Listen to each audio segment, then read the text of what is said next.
Hello guys, welcome to overcrowded. Offerings in Indian car market are not as simple as once they used to be.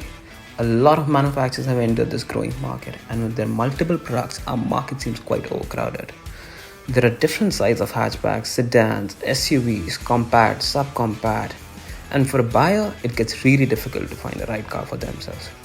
So in this video, we will give a brief overview of all the available segments and all the cars in it. And for this particular video, we won't be looking at luxury brands. So without further ado, let's get on with it.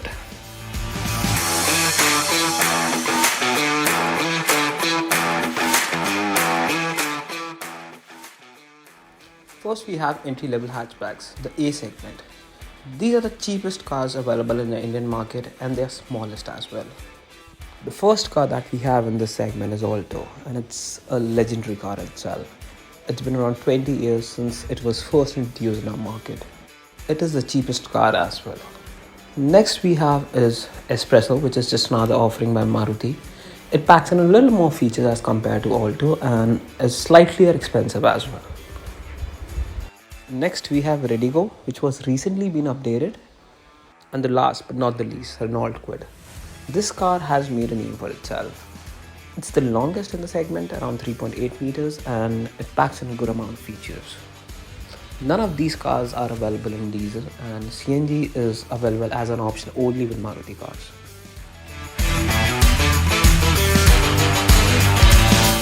Next we have our traditional hatchbacks. Around 10 years ago, these cars were viewed as family cars. These are slightly bigger than the entry-level hatchbacks and offer extra features for their price. First, we have our tall boy Wagoner, which is the most spacious car in the segment. Then we have Santro, and you should go for this if your concern is better interior quality.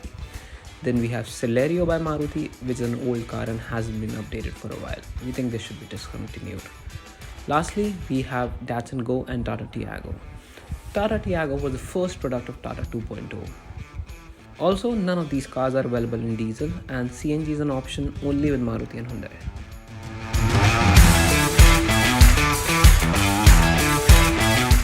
Let's move on to mid-size hatchbacks, the B segment. These are the most popular cars and makes most sense among all the hatchbacks. These are slightly shorter than 4 meters and packs in good amount of features. And from this segment, you get an option of diesel in all the cars. The first car in this segment is Swift, and we don't think we need to introduce this car to you. It has been highest selling car for years now. Then we have Hyundai i10 Neos. This car has really good interiors and is the only car available with 1-liter turbo petrol engine. The last car that we have in this segment is Ford Figo, and it packs in a good, powerful 1.5-liter diesel motor.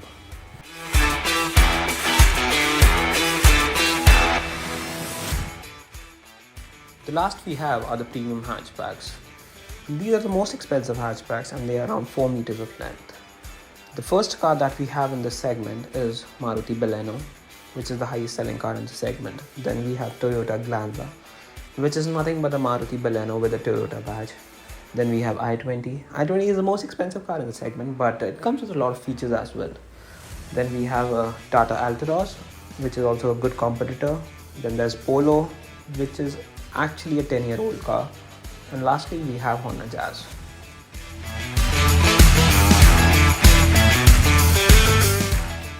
Now let's move on to sedans. The first we have are the subcompact sedans. Subcompact because they are within the 4-meter range. These are the sedans which are just based out of hatchbacks. The first we have is Maruti Dzire, which is based out of Swift. Then we have Ford Aspire, which is based out of Figo.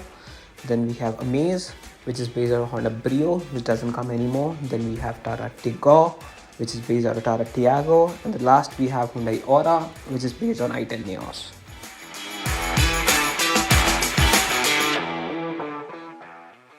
The next we have are the C-segment sedans, and these can actually be called sedans because they are around 4.5 meters of length. The first car that we have in this segment is Maruti Ciaz. This car only comes with 1.5-liter naturally aspirated petrol hybrid motor. Please note Maruti has discontinued diesel engine in all its cars. The next we have is Hyundai Verna, which was recently facelifted. This car is feature-rich with features like ventilated seats. The only problem with this car is rear seat space. Then we have the German siblings, which come with 1-liter TSI engine. These cars are old now and the interior of the car shows that. Then we have Honda City. This is the first time that Honda is selling its new generation City with the old one. The new City is the longest car in the segment and offers more space. The last car that we have is Toyota Yaris.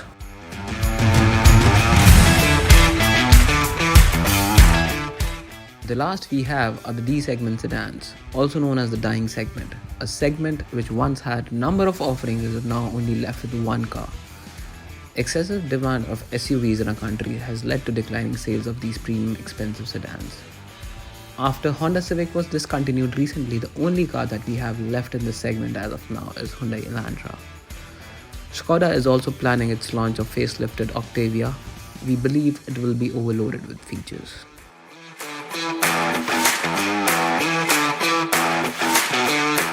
Now, the first 10 SUVs that we have are the smallest ones. These are actually not even SUVs but hatchbacks which are styled as SUVs. They are less than 3.8 meters and cost within 10 lakhs. Right now we have only 3 cars in this segment: Mahindra KUV 100, Ford Freestyle and Maruti Ignis. Soon we will have a new promising entrant which claims to have more SUV-like proportions, Tata HBX.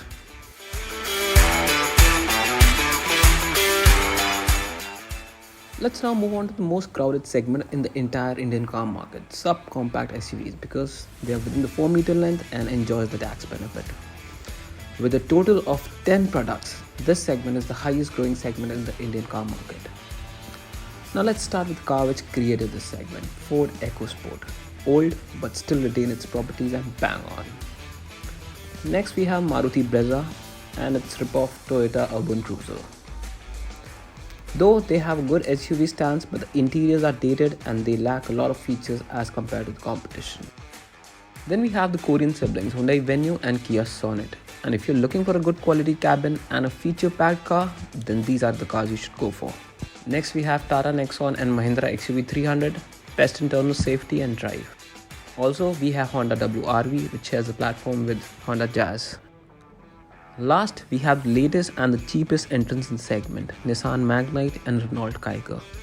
For the price, you get the mid variants of other cars, you can get the top variants here. So they are the most value for money.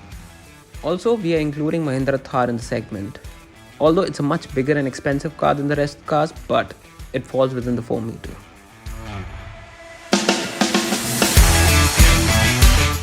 Now, let's move on to the compact SUVs. These are around 4.3 meters long and cost over 10 lakhs on road. Let's begin with the oldest and the segment creator, Renault Duster. Although this car has recently been updated by 1.3 litre turbo engine and drives great, but the problem with the Duster is that the cabin is too dated. Next, we have the Korean siblings, Hyundai Creta and Kia Seltos. They account for the majority of the sales in the segment. Both of them look great and feels modern and are heavily feature-packed. Then we have Volkswagen T-Roc, which is an imported unit and comes only in top-of-the-line variant that cost around 25 lakhs. The last, we have 2 premium crossovers which couldn't do great in the Indian market because of the missing SUV stands, the Nissan Kicks and the Maruti S-Cross. We also have 4 new cars coming in this segment. First, we have Skoda Kushaq and Volkswagen Taygun, which are based on the same platform. They will be the first product of the Group 2.0 strategy in India. Then we have MG Aster, which is MG ZS EV with a petrol motor. The last, we have Honda HR-V. Still, there is no confirmed news whether this will come to Indian market or not.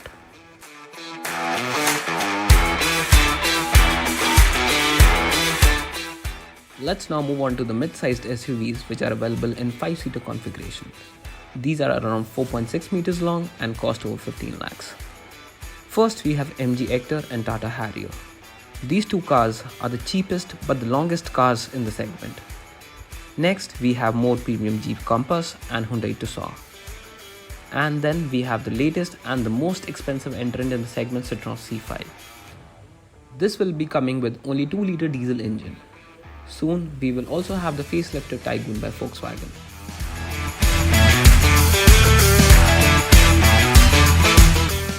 Next are the mid-sized SUVs available with the 6 or 7-seater configuration.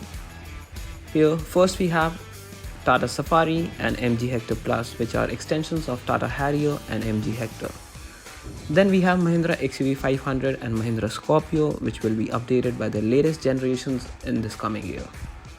Then we have the most premium Germans, which are Volkswagen Tiguan Allspace and Skoda Kodiaq. Also, there will be a new entrant, Hyundai Alcazar, which is an extended Creta and will directly rival Tata Safari and MG Hector Plus.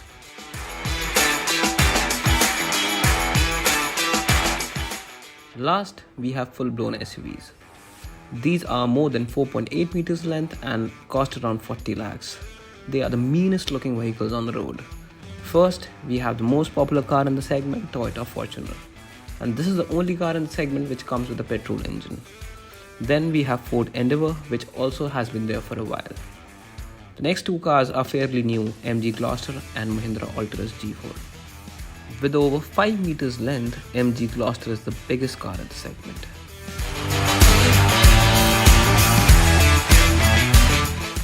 Now let's move on to MPVs, from the smallest to the biggest and from the cheapest to the most expensive ones.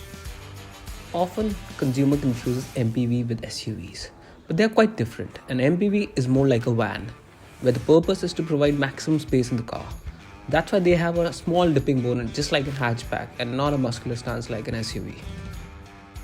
The cheapest MPVs that we have in the market right now are the Renault Triber and the Datsun Go Plus, and they are within the 4 meter of length. Then we have Maruti's Ertiga and Maruti's XL6. XL6 is basically an Ertiga with a little bit of cladding to give it a SUV look. Then we have Mahindra Marazzo and the Toyota Innova, which is the king of the segment. Innova is much premium than Ertiga, it's longer and comes at a much higher price as compared to Ertiga. Lastly, we have Kia Carnival, which is even more premium than Innova. It is around 5.1 meters of length and the prices go up to 40 lakhs.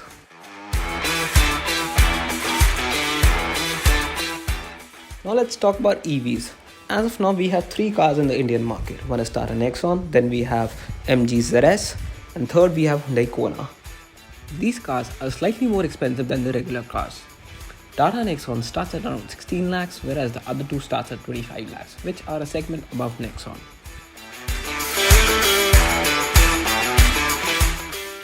Thanks for watching.